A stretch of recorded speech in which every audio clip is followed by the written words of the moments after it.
Good morning and good afternoon. Welcome to another episode of Before Coffee. It is Friday, so it's our Friday news dump. We're going to cover everything that you need to know before the weekend begins. Or for those people out there, I hope your early weekend is beginning today. Let's go ahead and get into our headlines. Today on Before Coffee. Paris 2024. The quality of the Seine is insufficient for the national marathon. Clarence Thomas is an even bigger crook than we thought he was. Search resumes on Greek island for missing TV doctor Michael Mosley. Boeing's astronauts arrive at the space station after thruster trouble. Author Suzanne Collins announces 5th Hunger Games book. And it's National VCR Day, so send those VCRs to record our show. Ha ha ha. We're in a digital world now. On June 7th, 2024, on Before Coffee.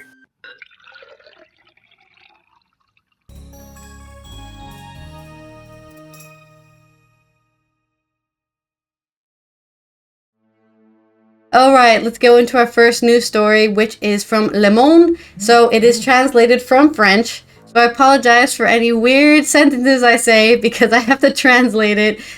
And then also make sure it makes sense after Google Translate hits it. This is by Philippe Lecour.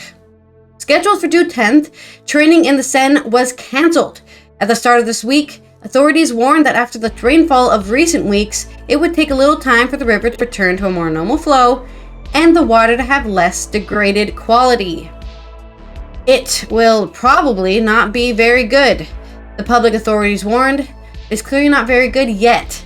If the results of a first week of analysis of the water quality of the Seine carried out by the city of Paris and the prefecture of the Île-de-France region with a view to the Olympic and Paralympic Games are not yet formalized, an event sets the trend of the moment. The prefecture of the region and the Ministry of Sports and JOPs, which are the Olympic Games, confirmed that on Friday, June 7th, information from Radio France announcing that the French marathon swimming team, open water swimming, was forced to cancel training scheduled for Monday, June 10th in the Seine.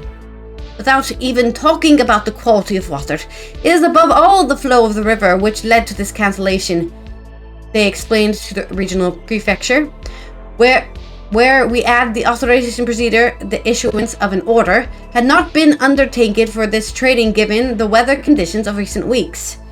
With the rains, the flow of the Seine remains high, a little less than 400 cubic meters per second on the, what was yesterday? The 6th of June. And very far from normal summer situation. Around 100 cubic meters per second is what they normally experience, but it's now 4 times that, which also complicates the operation of water treatment plants. So because the water is flowing too fast, the treatment of the water is not happening fast enough. Hence, the water is in degraded quality. It would have been dangerous, they noted the prefecture, arguing that if they take a few more days, if not more, for the flow to decrease, and therefore the signs of improvement are also visible with regard to water quality. This improvement should not yet be reflected in the first weekly bulletin that the City of Paris should publish next week, based on the samples taken since June 1st, at 8 points located upstream of the Alexandra 3 bridge, from where the Olympic events are beginning. The authorities insist on the fact that certain key facilities built as part of the heavy public investments made since 2016, 1.4 billion euros, to clean the river have not been able to produce their effects. They have just been into service and are not yet reading expected results. Retention basin near the Austerlitz station in Paris has been in operation since the very end of May. That's not a very long time to start cleaning up the river. You need way more than a month to clean it up. According to regional prefecture, we are not yet in a swimmable condition. And the objective, they recall, first of all, is that the quality of the water is sufficient during the games event. Not that the general public can swim in the Seine this June or even July. Such an appointment is not set before 2025. So they're gonna let award-winning swimmers swim in it, but not normal people. You guys won't be able to handle it. These guys are already freaks, so they can handle the mutations that are running in our water. Given the current weather conditions, it is possible, even probable, that the appointment set for Sunday, June 23rd by Anne Hidalgo for a swim in the Seine will be compromised. The mayor and Socialist Party of Paris, however, took care to warn this could be postponed to June 30th. For her part, the Minister of Sports and Olympic Games, Amélie Oudéa-Castéra, I don't know how to say that because it's French, but I say it in Spanish, displays greater caution. I too will swim in the Seine before the games, but on a date that I have not yet determined, she explained during a chat on France TV Info Tuesday, June 4th.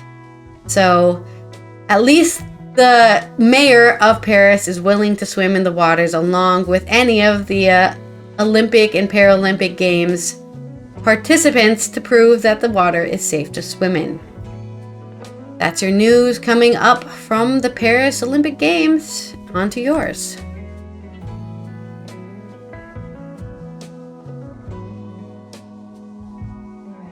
Are you there? Can you hear me? I don't think you can hear me. Hello? You're muted, I think. Yeah. Sorry, I had my mic off. Your story. Okay, well, I got a really long story about Clarence Thomas. I'm going to have to edit it down a little bit myself. Skip some paragraphs. Let's see how long it is. It says at the top, it says 19 to 20 minutes, but they might be having two stories on one page.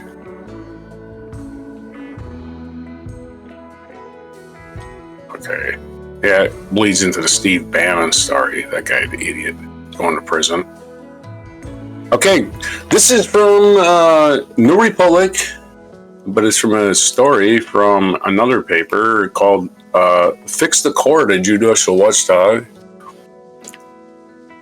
Clarence Thomas is hiding even more money than we knew. Crime doesn't pay, but it seems that justice can get you millions. This is from Edith Olmsted of New Republic. A new report from Fix the Court, a judicial watchdog and advocacy group, found that justices on the U.S. Supreme Court received close to a total of $3 million in gifts, at least over the last 20 years.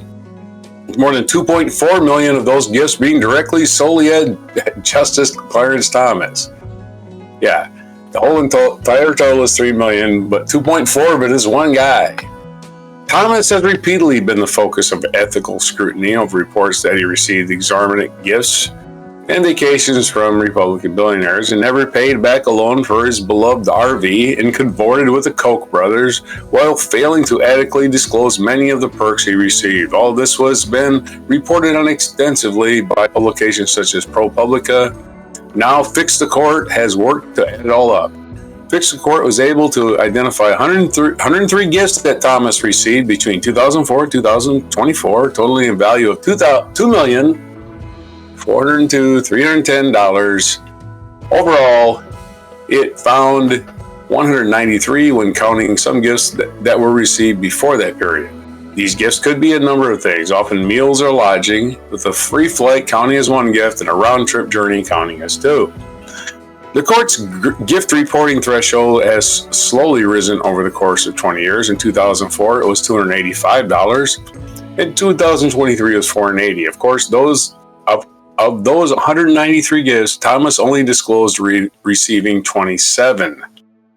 Fix the Court was also able to identify 101 likely gifts, mostly tips, at two exclusive Bohemia Grove and Top Ridge Thomas received during those 20 years, which added an additional value of $1,787,000, including those likely gifts. Thomas has reportedly received $4,189,000 and $994 worth of perks. So he's over the $4 million mark and just grifted his way all the way through life. Clarence the Grifter. 43 years of grifting on the Supreme Court. No, 33 years, whatever. 33 years of grifting on the Supreme Court. There you go. For context, in January 2001, an associate Supreme Court justice like Thomas would have made $193 $194,300, a sum that has since risen to $285,400, according to the National Taxpayers Union Foundation. Through gifts, Thomas has roughly doubled his official published income for the last 20 years, which is set at approximately $4,787,700. To Thomas, being bought and paid for appears to be a second job altogether. For whereas your treasure is, there where your heart be also. What does that mean? For where your treasure is, there your heart will be also. That's a saying of some sort. Is that how the saying goes? Your heart will be Sounds also. like a pirate. If I said it as a pirate, for you, I can't talk like a pirate day today. Oh, you matey, for where your treasure be, there will your heart be also. There you go. Let's do it. Now that makes more sense, yeah. Matey, you gotta say matey or scallywag or something. I don't know. Yes. When counting likely gifts, scallywag is kind of a racial term, actually. But I'm not even sure it's a pirate term. I don't know. I'm not even sure it's a pirate term. It just got into the lexicon. What is it called? Lexicon of pirate. When counting likely gifts furnished to Thomas, justices seated on the U.S. Supreme Court received an astounding 445 gifts valued at $4,780,000. With those likely gifts, the justices tallying still hit 344, worth $2,993,036. And there's your story on how much grifting he's been doing. The shorter story of it. Yeah. Clarence Thomas, moonlighting as a grifter the entire time. Like I said, 33 years on a grift. He got in the Supreme Court in 1991. He's still there. And legitimately was the first, what do you want to call it?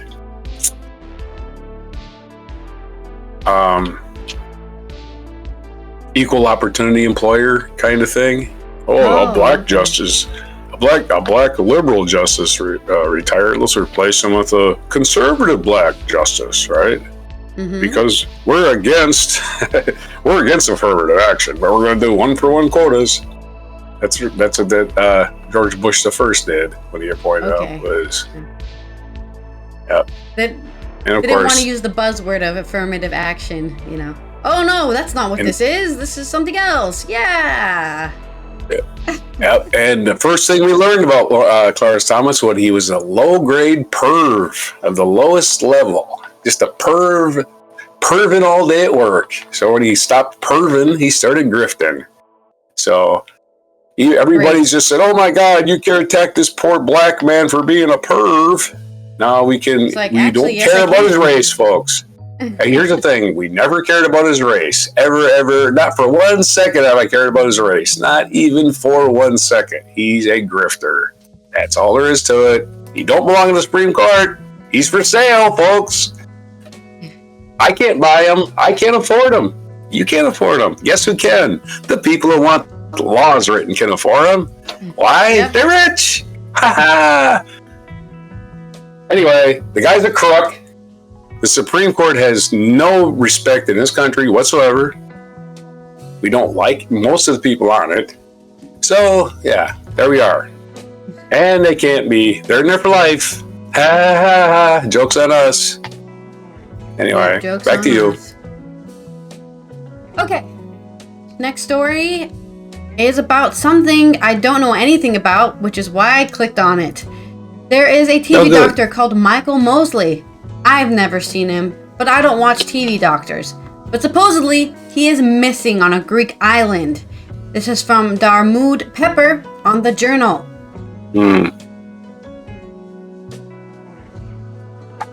He is reported to have gone missing after going for a walk on the Greek island of Seine on Wednesday, which was June 5th. A search and rescue operation for the missing columnist and TV doctor Michael Mosley resumed this morning on June 7th on the Greek island of Seine. Mosley is known for popularizing the 5-2 diet as well as appearances on the BBC's The One Show and ITV's This Morning. Mosley was reported to have gone missing after setting off on a walk to the center of Seine on Wednesday, which was June 5th. A statement from the Greek police said officers were informed about the disappearance of the 67-year-old British national on the island on the same day, Wednesday, June 5th. Police then asked for assistance from the Greek fire service with 6 firefighters, a vehicle, and a drone team arriving from Rhodes at about 2 p.m. or 12 p.m. in the UK yesterday. A helicopter was deployed in search operation, and the search resumed until this morning at 7 a.m. More officers have joined the operation. The rescue operation is said to be focusing on the Pedi area of the island after a woman reported seeing Mosley there on Wednesday. However, the mayor of Seine, Eleftherios Papakladoukis, said firefighters had told them he believed it was impossible Mosley was still there. A woman in the area told the PA news agency that Mosley's disappearance was strange, as the path he thought he to be on is clear. She said, "It's a quiet place. If you see the map of the area, it's a clear path. It's nothing dangerous. Many people go every day, every few minutes. That's the reason it's very strange, because it's a clear path." A friend of the person Mosley was staying with said she was struggling to understand how anyone could get lost on the part of this island it was believed to be on. Speaking to BBC Radio 5's Live Drive program, she said, "It's a road that sort of heads over the mountainside, but been recently widened and there's only one route, so it's not possible to lose your way. I'm having trouble understanding how you could get lost." Meanwhile, a British Foreign Office spokesperson confirmed it is supporting the family of the British man who is missing in Greece and are in contact with the local authorities. Mosley received an Emmy nod for BBC science documentary The Human Face, presented by John Cleese and featuring a raft of famous faces, including Elizabeth Hurley, Pierce Brosnan, and David Attenborough. He also lived with tapeworms in his gut for 6 weeks for the documentary Infested, Living with Parasites on BBC 4. BBC Radio 2 presenter Jeremy Vine wrote in a social media post, "I'm praying for this lovely man that's found and thinking of Claire and the whole Mosley family." He also called on people to be kind in responses at the time, but noted that most people seem to have a hugely positive view. Still no news. I hope we hear something positive soon. The waiting must be awful for his family. May I ask people to please be kind in responses at this time. This is not the moment to bring up any gripes, though most people thankfully seem to have a hugely positive view. Mosley has 4 children with his wife, Claire Bailey Mosley, also a doctor, author, and health columnist who wrote the recipe book Fast, Easy, 800 Easy. The couple, who have hosted their tours together, recently attended the Hay Festival, where Mosley presented a special edition of his BBC Radio 4 series and podcast, Just One Thing. So, let me hear this straight. I'm not a detective, but he was traveling with somebody, which they did not give a name for, who was a woman, okay? That wasn't his wife, alright? Just saying, maybe somebody found out and, taught him a lesson. Because he was traveling with a woman that wasn't his wife. Not saying you can't do that, but let's be honest here, in the monogamous cishet world we live in, that is pretty weird to do, to travel with another woman while you're married. So, hopefully he's fine, but it is very odd that he went missing on a supposedly very popular path. And I'm sure we'll hear news about this by Monday, most likely. On to your next news story.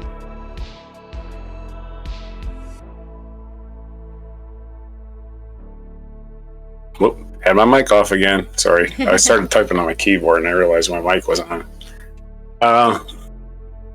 Okay, so on to our space news. As troubled Boeing, has trouble with one of their thrusters, but they did get the astronauts there. This is from AP News, Marcia Dunn. Boeing's astronaut capsule arrives at the space station after thruster trouble. Boeing's new capsule arrived at the International Space Station on Thursday, delayed by last-minute thruster trouble that almost derailed the docking for the first test flight with astronauts. The 260-mile-high link-up over the Indian Ocean culminated more than a day of continuing drama for Boeing's astronaut flight debut, carrying NASA test pilots Butch Wilmore and Suni Williams. Boeing's plans to keep Starliner at the space station for at least 8 days before guiding it to a landing in the western U.S. Nice to be attached to the big city in the sky, Wilmar said once the hooks between the two spacecraft were tight. Williams entered the space station first, dancing in the way into music. Wilmar followed, snapping his fingers. They embraced in the 7 space station residence. It was such a great welcome. A little dance party, said Williams. That's the way to get things going. This Starliner capsule already had one small helium leak when it rocketed into orbit with 2 NASA astronauts Wednesday.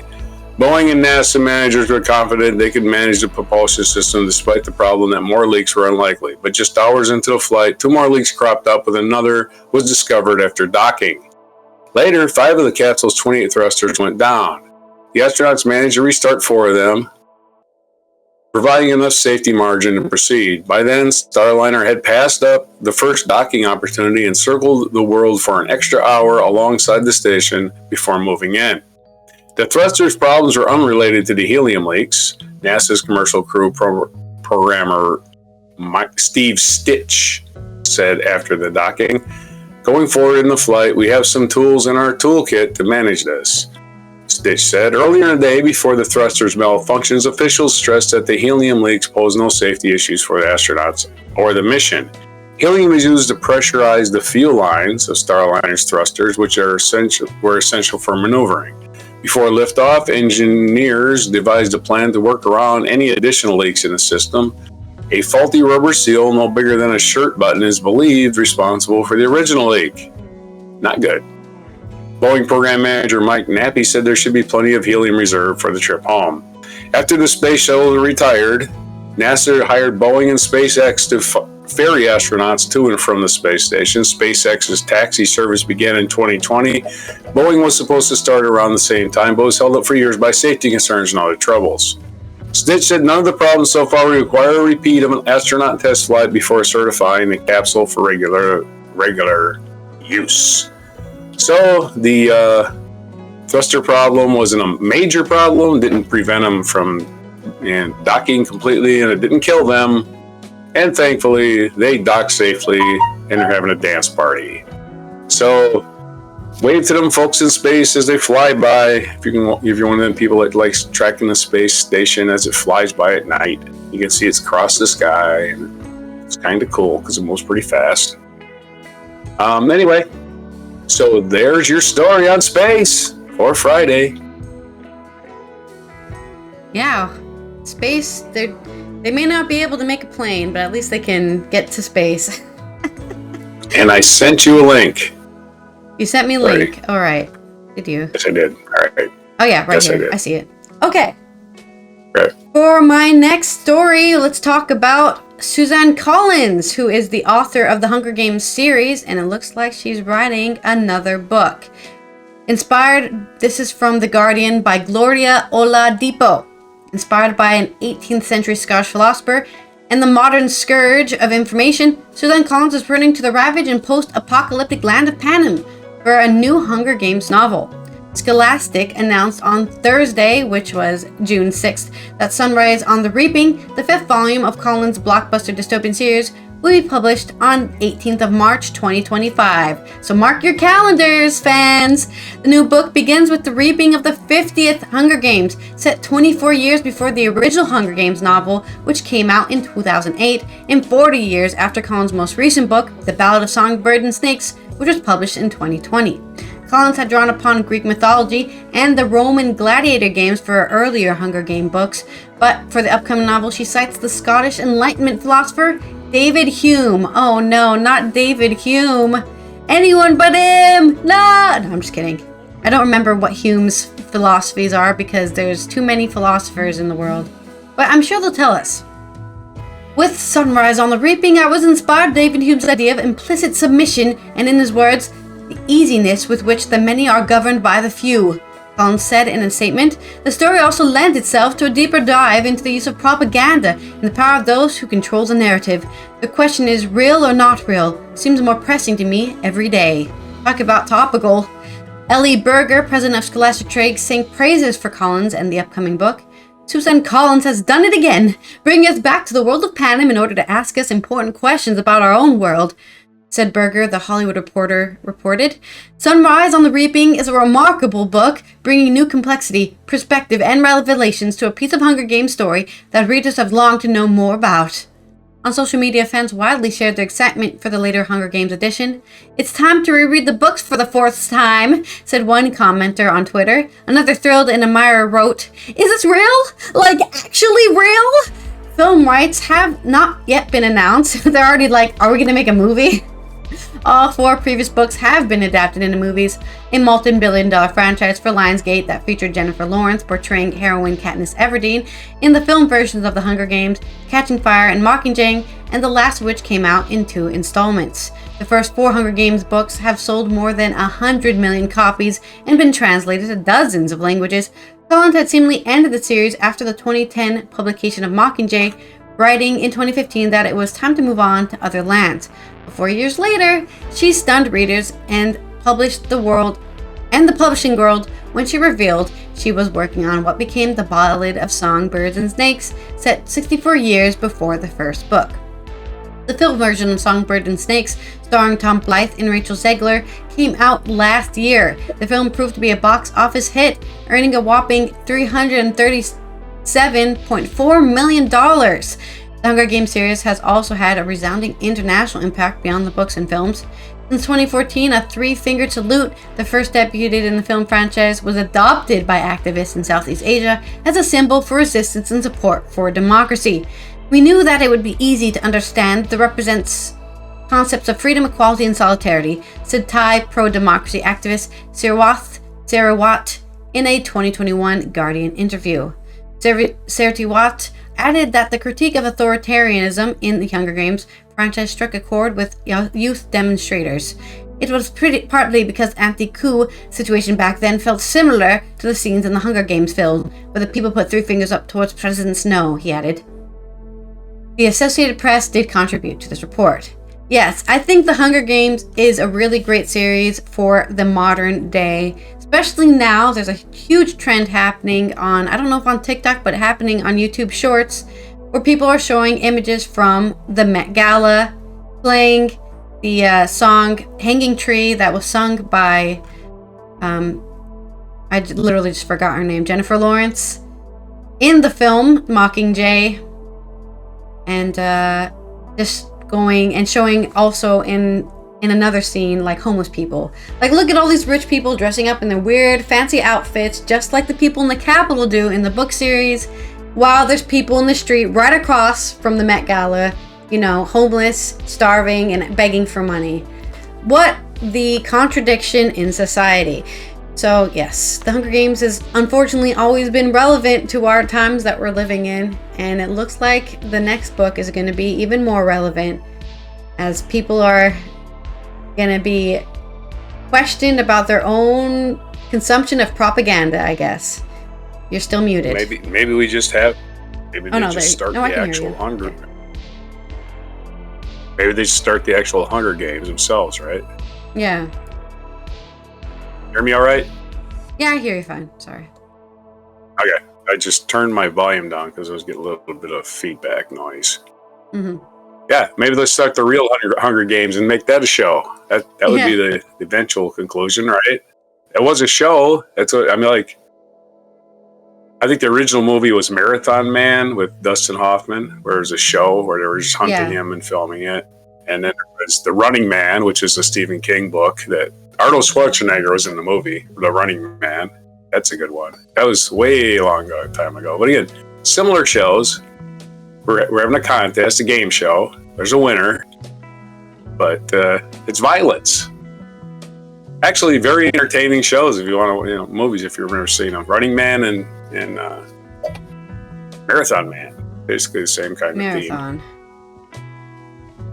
A game hunting people. All right, this day in history, I guess we're up to that now, huh? Yep. 1504, in this day, Michelangelo's David installed in Florence. I wonder if Florence liked that very much. Oh, no, it's a city. Okay. This city is a joke. Anyway, believed to have been installed in this day in 1504 in the Cathedral of Florence was Michelangelo's statue of David, commissioned in 1501 and considered the prime statement of the Renaissance ideal, perfect humanity. Okay. So Michelangelo's David, of course, showing his junk to the world, and that would be banned in our country because everybody's so sensitive and shit. That's our featured biography. But 1632, our featured event was the David thing, yes. Actually, that's tomorrow. That's why I was reading it at the bottom of my thing. In 1494, the Treaty of Torsallias, an agreement between Spain and Portugal, aimed at settling conflicts over lands newly discovered and explored by Christopher Columbus and other 15th century voyagers, was signed. So Spain and Portugal deciding on lands they didn't actually own in the first place. People were living on them, and they said, hey, let's go find gold and steal it and kill people. Well, you take that side, we'll take that side. That's what they did. 1520, Henry VIII of England, France, and Francis I of France, and their entourages gathered at the Field of Cloth of Gold near Calais, France. Okay. And then what did they do? I guess I'd have to look that one up. In 1576, English navigator Martin Frobisher, seeking a northwest passage to the Pacific Ocean, departed England, and weeks later he reached Labrador and Baffin Island and discovered the bay that now bears his name, which is the Martin Frobisher Bay. Frobisher Bay, I guess. I've never been to that part of the world. I've been to Anchorage Airport, that's it. 1832, authorized by Prime Minister Charles Grey and 2nd Earl Grey, the Reform Act. I wonder if that's a T they named. Earl Grey, huh? Probably. Authored by Prime Minister Charles Grey and 2nd Earl Grey, the Reform Act of 1832 came into effect, the first of the British parliamentary bills that expanded the electoral of the House of Commons and rationalized the representation of that body.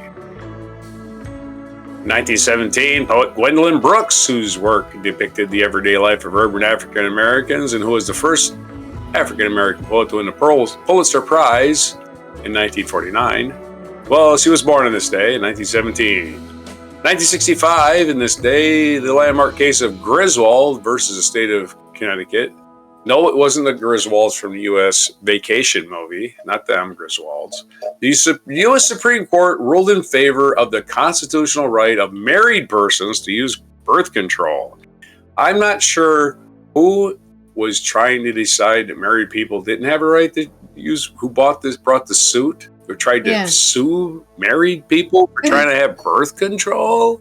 Imagine this world we used to live in. We're going back to that now. We're going back to where the government says, what are you doing with that part of your body? Ooh, that makes us feel, gooey inside. We don't like it. We're going to rule against it. It hurts our feelings. That's basically all it is.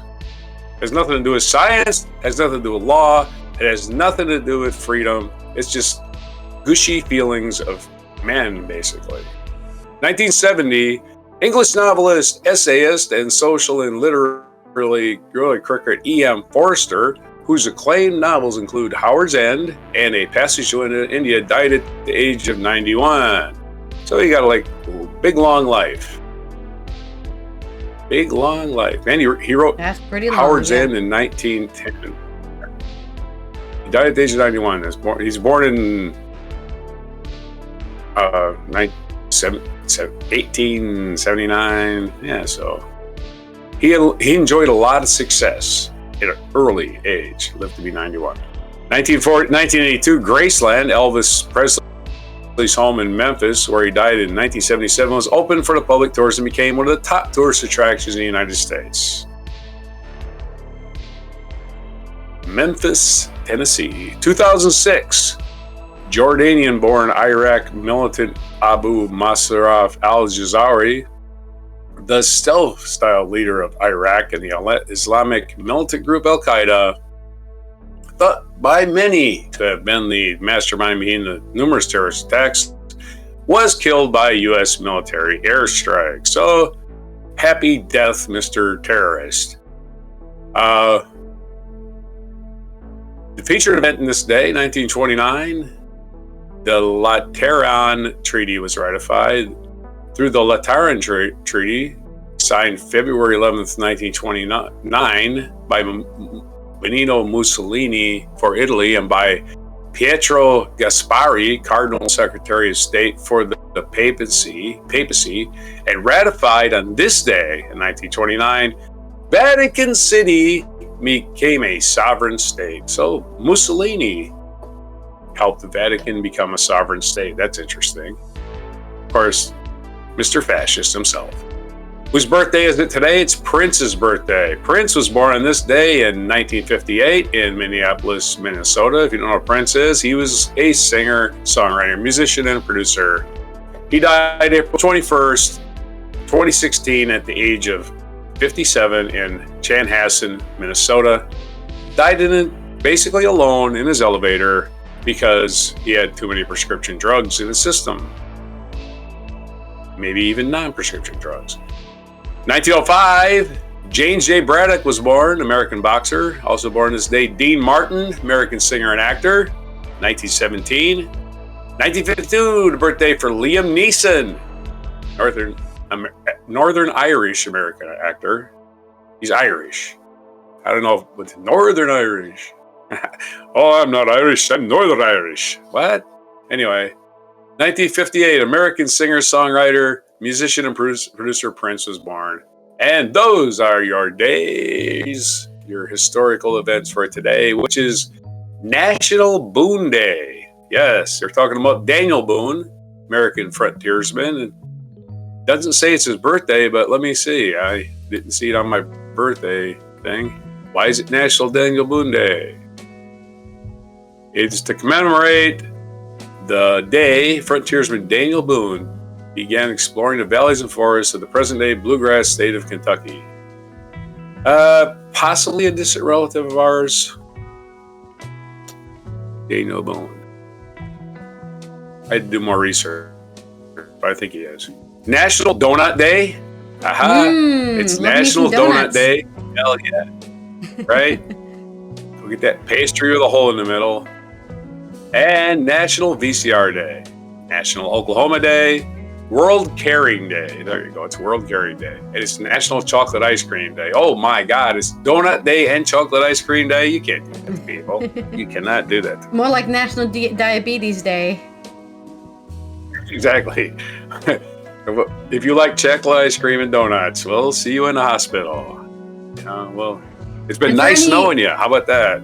For any young ones out there who don't know what a VCR is, the VCR is an electromechanical device that records analog audio and analog video from television on a removable magnetic tape video cassette. Images and sound can then be played back at a more convenient time. So, and what's really cool about it, it belongs to yours forever and nobody can hack it.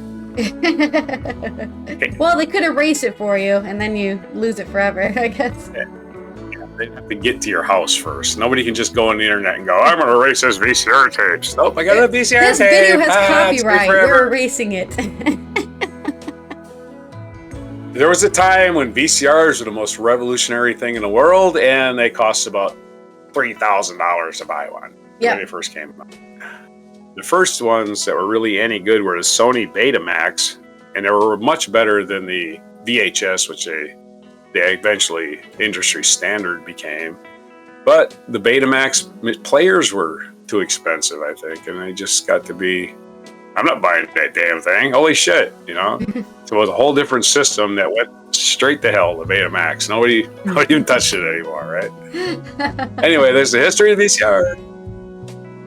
Schools had them. Schools bought Betamaxes. I remember that. Ordinary citizens that didn't have budgets of $3,000 to go and get a Betamax, they didn't buy them. They bought the VCR because they could be mass-produced faster. The history of the VCR on June 7th, 2024 on Before Donuts and Chocolate Ice Cream. This has Go get been them Allison here from the Netherlands. I hope you have a great weekend, and we will see you on Mucking Fun Day, where we're going to review anything that happened. Please subscribe so we can get that subscriber number up to 500, because that's our goal. And here is, I guess, your mic drop moment of a lovely, just a lovely surviving veteran, I guess. A lovely moment. Canada, the Canadian Prime Minister. The Ukrainian Prime Minister is busy fighting right now. Look at this guy. He's crying.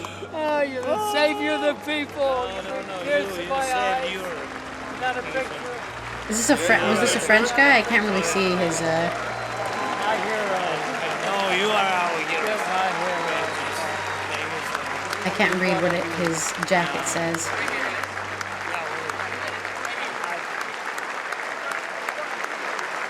I pray for you.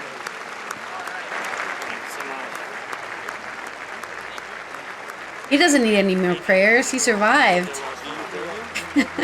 He's He's making the president of France wait. President of France just said, "Oh, it's the president of Canada, Prime Minister of Canada."